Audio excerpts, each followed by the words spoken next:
Outcome 11 is about safety, availability and suitability of the equipment that's used in the practice.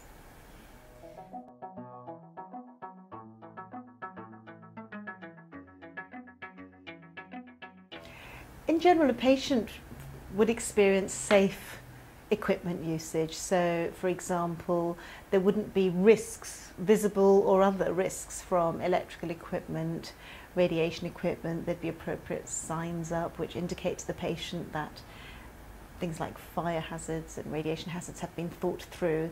That's really how a patient is likely to assess the practice's compliance.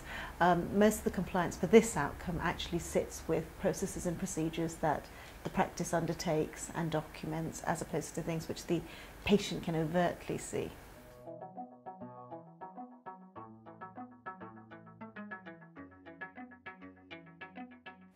Useful links to prepare for this outcome are the Health Protection Agency's guidance around safe use of X-ray equipment. The Health and Safety Executive have got some excellent documents on pressure safety systems and electrical safety. And then finally, it's possible to find fire safety guides online as well. So all of those are great resources for putting together the health and safety folder.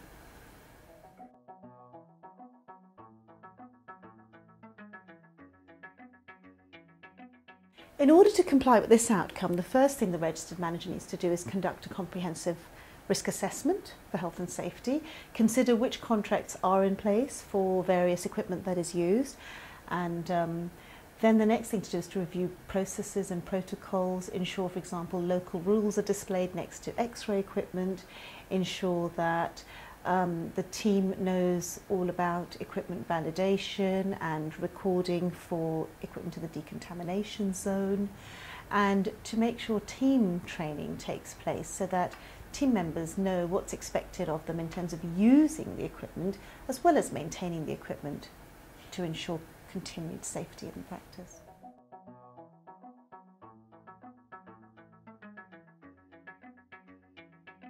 Our practice management manual for CQC will help you reorganise your existing quality assurance practice systems in 3 steps.